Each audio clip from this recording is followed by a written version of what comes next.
I just got to ask for some quick tips on how to move from a one-on-one training to a group training format.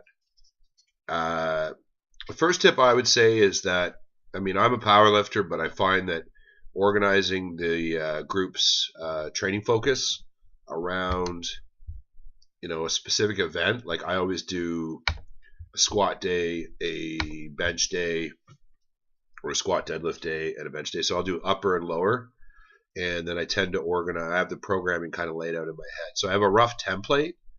I use a lot of a West Side template, so it's already been done for me, so it's great. We focus on the main lift. If we've got people that are new and don't have experience, we'll put them onto, we'll regress them, maybe put them onto a box, maybe use a dowel, maybe do some stretching, maybe put them onto a sled instead. But the goal is to get everybody, with the bar on their back squatting. And that's because it is good. I guess that's because, we want to have some sort of metric we're shooting for, and we want the group to kind of understand that intuitively so that everybody's kind of working towards that. And then once we get the bar on, it's about moving bigger weights, doing things faster. So yeah, just to have instead of bringing people together in a small group setting and having no plan for the group, then all of a sudden it becomes it gets very stratified, and you have people doing all sorts of different things, and it's not a group anymore. It's a mob, and it doesn't actually support itself. So the only time you'll get the group dynamic really feeding into it is when everybody feels like they're working on the same thing. That'll break down barriers like people not knowing each other. The other thing you can do once your group program is going along well, or if you really want to get it kicked off, is if you've got clients that are been with you for a while, you want to invite them to come into the groups almost as a deputy and to help you. Now, if you're keeping your group sizes small, like under 5, don't really need to do this. But if you want to get up over into closer to 10, but still really have a lot of one-on-one attention, you're going to need 1 or 2 people that you can look at and go, can you show them how to do this? As long as you've established from the very beginning that these people have a lot of experience and you're only asking them to do 1 or 2 specific things when it comes to taking over, then that's totally okay. And it helps to build stronger intergroup relationships, which is what you're going for. When you have a successful group program, people are they're more passionate about the group than they are you as the coach. And that's great because that sets you up for the next step, which is when you develop clients into trainers and they start to take over and manage the group because you've laid out those expectations and you've made that okay from the very beginning. Obviously they got to go through the appropriate certifications and everything like that. But it's just about a culture that you want to build from the very beginning, and having those qualities. So like any other business building idea, before you get into business models, pricing, marketing, operations, so execution specifically, you want to look at culture, and you want to look at what kind of qualities you're trying to create in the group. And a lot of these things are just going to come, if you're a great trainer, a lot of these things are just going to happen without you even thinking about them.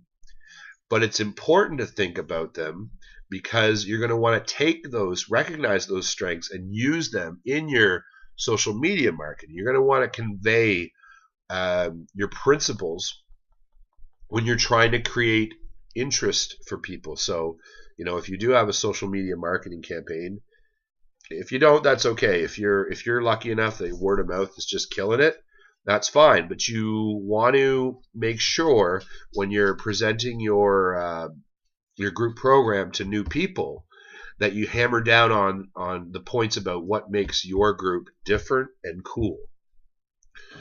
And that's things that are important to you that your leadership will tend to bring out in other people, and it will attract like-minded people to your group. And your groups will not be the right fit for somebody that doesn't, that doesn't share your values, but they will be a wonderful fit for the people that do, and those people will tend to stay. I'm not just spitballing, but like 3 times longer, like lifelong clients. So that's important. Culture. If you want to read really great stuff about culture and building tribes that's outside of the fitness business, so it's actually kind of legit, it's Seth Godin's. Seth Godin's a great guy to look at. I don't even know if I pronounced his name right, but he talks about building tribes, finding the clients that are like you, and then designing services to provide for them. Okay? Really important. Group. Now, you've got to set up the pricing structure. Don't make the rookie mistake of like saying, okay, I want 4 people and I charge this for a one-on-one. So for a 4-on-1, I'm going to charge 1/4. No, you're going to charge 1/2. Because people, you've got to remember, in a one-on-one session, you spend about half the time talking about the fucking weather. Okay? So you need rest intervals. What you're really providing is, when you do a group session properly, it is going to be tiring. It's not the same as a one-on-one session. The benefit is it kind of puts another little, burst of wind in your sails, because straight one-on-one sessions can get a little bit exhausting, just because they get a little bit tedious, sometimes. Especially if it's the same group of people over and over again, and you're like, yep, so how's the weather? Yeah, okay, yeah, sure, yeah, kids still playing hockey? Yeah, okay, great, yeah. It gets a little bit like shit. So group's fun because you get a little bit less personal time, and you get more of like, it's a party. You're having a good time. You get to see 3 or 4 people, maybe even like 6 or 7 people, and you're almost like a short order cook. You've got a general template you want to follow, but turns out Cindy's got a stiff knee, so you're going to have to take a quick look at that. You might have to, prescribe something for her to do as an alternative to a squat. So-and-so's got a stiff shoulder, so they're going to need to use a safety squat bar. Who knows? But it's really fast-paced, and it's a lot of fun. My dog's growling at something in the background. Be quiet. Shih Tzus. Anyways, so it's a blast, but it's hard, and you need to make sure you set it up so that you are compensated appropriately for it, which means that when you achieve success, and this is another important little nugget, okay, 8 minutes in, but another nugget is when you're planning a new element to your business, you want to set up the best case scenario first. And you want to set up the best case scenario, and you want to make sure that it's pretty damn good for you. If the best case scenario is not that great for you, don't do the new business. Why bother? Why do all the work and deal with all the shit that you didn't think about that's going to happen if even when you win, you're not that happy with it?